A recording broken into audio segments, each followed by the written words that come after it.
السلام عليكم ورحمة الله وبركاته. الحمد لله رب العالمين، والصلاة والسلام على سيد الأنبياء والمرسلين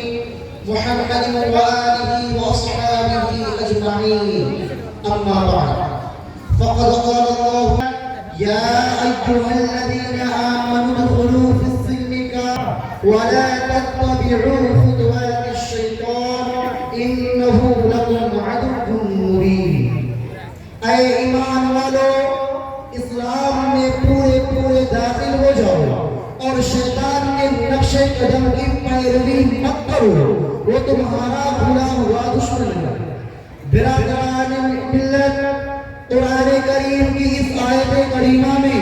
مسلمانوں سے مطالبہ کیا گیا ہے کہ اگر تم نے جب اشہد اللہ الہ الا اللہ و اشہد ان محمد رسول اللہ کا اقرار کر کے اسلام کے عالی شان قصر میں قدم رکھ دیا ہے اور گلشن دین میں اپنا نشیمن بنا لیا ہے، تو پھر اسلام میں مکمل طور پر داخل ہو جاؤ، اس لیے کہ اسی میں تمہاری نجات ہے، اسی میں تمہاری ترقی و سربلندی ہے۔ اسلام کو اس کی تمام تر خوبیوں کے ساتھ اختیار کر لو، تمام تر ضابطوں کے ساتھ تسلیم کر لو، کیونکہ اسلام رب العالمین کا پسندیدہ آخری مذہب ہے۔ احکم الحاکمین نے اس کو سند قبولیت سے نوازا ہے، اس کی کاملیت کا اعلان فرمایا ہے،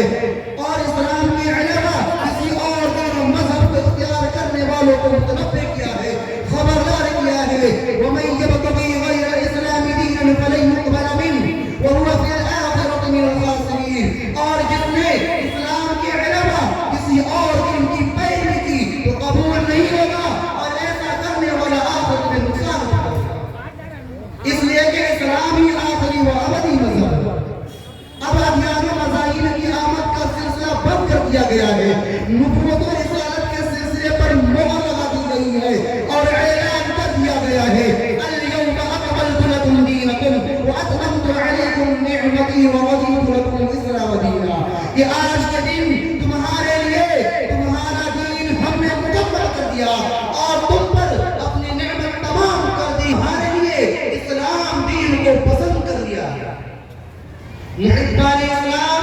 اسلام اللہ کا پسند کردہ دین ہے، لہذا ان الدین اسلام کہہ کے اس حریت پر مہر لگا دی گئی ہے اور فرمایا گیا ہے اگر تم سربلندی چاہتے ہو، عزت و کامرانی چاہتے ہو، فتح و نصرت چاہتے ہو، خیر و برکت چاہتے ہو، شان و شوکت چاہتے ہو، الفت و عظمت چاہتے ہو، قیادت و حکومت چاہتے ہو، جنت و مغفرت چاہتے ہو، تو 100% بن جاؤ، اسلام میں مکمل طور پر داخل ہو جاؤ، اسلامی تعلیمات کا عملی بہتر بن جاؤ، ان میں رہ جاؤ، تمہارا ظاہر و باطن، تمہارا قیام و طعام، تمہارا عہد و برخاست، تمہارا صبر و عدل، سب کے سب اسلام کے روح پرور تعلیمات اور حیات آخری نظام کے تابع۔ لیکن اتنا سن لو کہ اس کے لیے تم کو صبر استقامت کے دور سے گزرنا پڑے گا، ہوشیار و چوکنا رہنا پڑے گا، سینکڑوں رکاوٹیں پیدا کی جائیں گی، ابتلا و آزمائش سے دوچار ہونا پڑے گا، اس لیے کہ شیطان تم کو راہ حق سے بھٹکائے گا، اسلام کے راستے سے ہٹائے گا، نئی راہیں نکالے گا، کیوں وہ تمہارا بھلا ہوا دشمن۔ اس نے عہد کیا ہے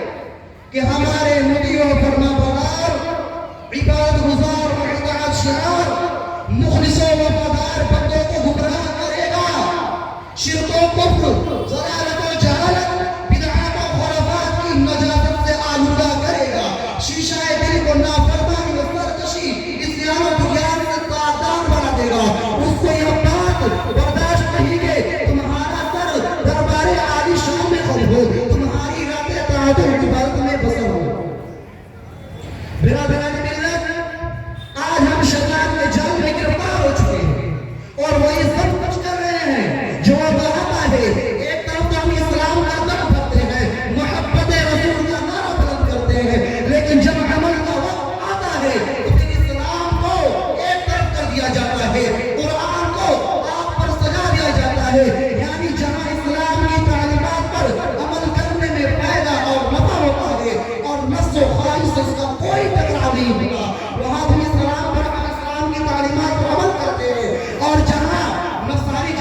میں اس طرح سے بیان کیا ہے افتؤمنون ببعض الکتاب وتکفرون ببعض،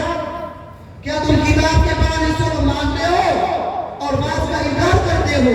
یہود تو تورات کے احکام کا عملی انکار کرتے تھے، بعض احکام کو مانتے تھے، بعض احکام کو نہیں مانتے تھے۔ انہی چند باتوں پہ میں اپنی تقریر کو ختم کرتا ہوں۔